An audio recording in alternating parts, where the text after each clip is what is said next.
we didn't have any work. My dad, my brother and me. We'd been together about 6 years. And we'd had tough times before. But this time it was different.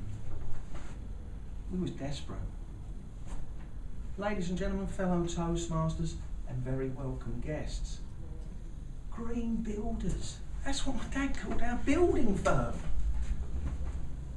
We used to meet at 8 AM every weekday morning at my dad's house to discuss work that was coming in or work pending.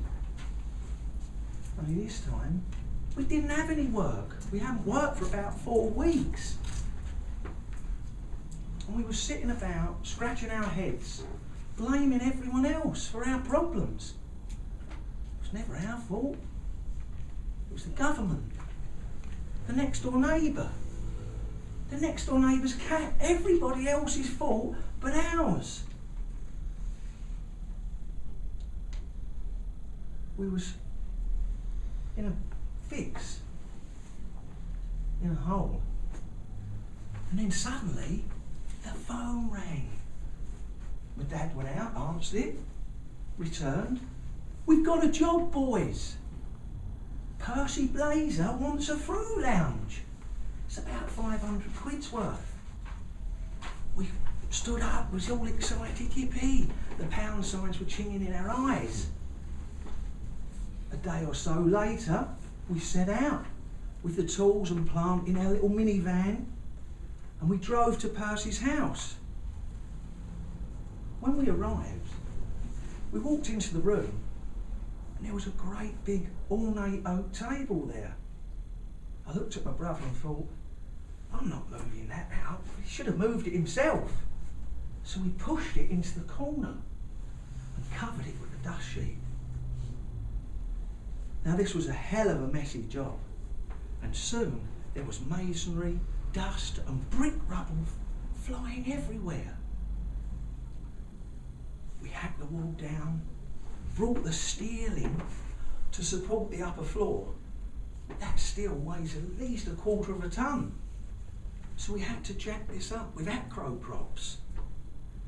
We put it into position, had it pushed onto the piers either side of the room. Now we got the acro props. I was in the middle, Dad one end, brother the other. Started jacking them up. Got the steel up nice and tight. Dad turned to me and said, how about a brew? That was my signal that I'll make the tea. As I turned, I heard, no, look out! The acro prop had broke free in the middle and come smashing down on Percy's table. Oh. The three of us were stunned, frightened to lift the dust sheet. We walked over, peered underneath. It was ruined, it was smashed. No, we thought. Now Percy was a big guy with a short temper, and my dad was a little guy. He didn't have a temper at all, so there was no match. And I knew that Dad was just putty in Percy's hand. We returned home, Dave and I, after finishing the job, and I thought, well, maybe Percy won't notice that great big smash in his table. But that was wishful thinking, because Dad returned home a little later with a sort of semi-smile on his face. He said, I've got some good news. Percy wasn't too upset about the table. Oh great, I thought, yeah, we're going to get paid. The bad news is we owe Percy 300 quid.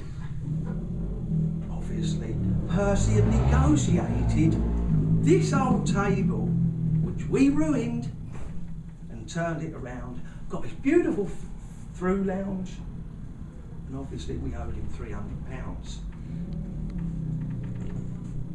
I was gutted, because I thought, I've worked my socks off for this. Oh, I've got to pay now. We haven't had any work. I haven't got £300. I haven't got anything. My brother turned to me and said, "Richard, welcome to rock bottom." And I thought, that's it. I'm going to do whatever it takes to get out of this hole that I put myself in for months. All we'd be doing is blaming everyone else. It wasn't their fault, it was mine.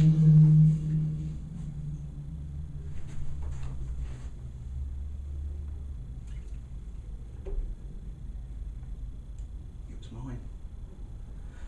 But I took that and I elevated myself from that situation and thought, I'm never going to put myself in this again. I'm going to do whatever it takes, use whatever energy.